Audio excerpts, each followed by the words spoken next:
বান্দা যখন তার অপরাধ করার পরে অপরাধকে স্বীকার করে নিয়ে অনুতপ্ত হয়ে সুম্মা তাবাল্লাহ, যখন আল্লাহ রাব্বুল আলামিনের কাছে সে তওবা করে, তাবাল্লাহু আলাইহি, তখন আল্লাহ রাব্বুল আলামিন তার তওবাকে কবুল করে নেন।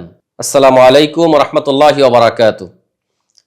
ইন্নাল হামদালিল্লাহি ওয়াহদা ওয়াস সালাতু ওয়াস সালামু আলা রাসূলিল্লাহ, আম্মা বা'দ। প্রশংসা আল্লাহ সুবহানাহু ওয়া তাআলার জন্য, শান্তি অবতীর্ণ হোক নবী মুহাম্মদ সাল্লাল্লাহু আলাইহি ওয়াসাল্লামের উপর। আল্লাহুম্মা সাল্লি আলাইক, আল্লাহুম্মা বারিক আলাইহি। ইউনাইট টিভির সম্মানিত দর্শক শ্রোতা মণ্ডলী, আমি আপনাদের সামনে ছোট্ট একটি হাদিস নিয়ে আপনাদের মাঝে উপস্থিত হয়েছি, অতীব গুরুত্বপূর্ণ। এখানে আল্লাহ নবী সাল্লাল্লাহু আলাইহি ওয়াসাল্লাম 2661 নম্বর হাদিস সহিহ বুখারী, 2770 নম্বর হাদিস সহিহ মুসলিমের মধ্যে আসছে, আম্মা জান আয়েশা রাদিয়াল্লাহু তাআলা আনহা বলেন, রাসূলুল্লাহ সাল্লাল্লাহু আলাইহি ওয়াসাল্লাম বলছেন, ইন্নাল আবদা ইযা আতারাফা সুম্মা তাবা তাবাল্লাহু আলাইহি।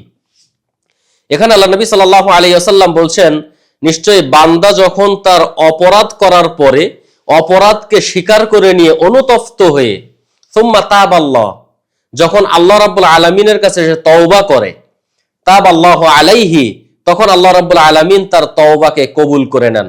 সুবহানাল্লাহি ওয়া বিহামদিহি। এজন্য আমাদেরকে চেষ্টা করতে হবে, আমি যে অপরাধটাই করেছি ওই অপরাধের কথাকে আমাদের স্বীকার করে নিতে হবে। ওই অপরাধের কথাকে আপনাকে কি করতে হবে? স্বীকার করতে হবে যে আল্লাহ, আমি এই কাজটা করে ফেলেছি, বা এই কাজটা আমার দ্বারা হয়ে গেছে, এই খারাপ কাজটা আমি করে ফেলেছি, বা এই খারাপ কাজটা শয়তানের ফাঁদে পড়ে আমার হয়ে গেছে। যে পাপটা আপনি করবেন, যে অপরাধটা করবেন, ওইটা আপনি স্বীকার করে নেবেন। স্বীকার করে নিয়ে যদি আপনি আল্লাহ রাব্বুল আলামিনের কাছে তওবা করেন, তো আল্লাহ রাব্বুল আলামিন অবশ্যই অবশ্যই আপনাকে মাফ করবেন। কেননা মুহাম্মদ সাল্লাল্লাহু আলাইহি ওয়াসাল্লাম বলছেন, সুম্মা তাবা তাবাল্লাহু আলাইহি, যখন সে অপরাধের কথা স্বীকার করে নিয়ে তওবা করবে, তখন আল্লাহ রাব্বুল আলামিন তার তওবাকে কবুল করবে। তাই আসুন আমরা আমাদের পাপকে স্বীকার করে নেই এবং আমরা আল্লাহর কাছে ক্ষমা চাই। আল্লাহ রাব্বুল আলামিন আমাদেরকে মাফ করবেন, আমরা আশাবাদী ইনশাআল্লাহ। আল্লাহ রাব্বুল আলামিন আমাদের সেই তৌফিক দান করুক। আল্লাহুম্মা আমিন। ওয়া আখিরু দাওয়ানা আলহামদুলিল্লাহি রাব্বিল আলামিন। আসসালামু আলাইকুম ওয়া রাহমাতুল্লাহি ওয়া বারাকাতুহু।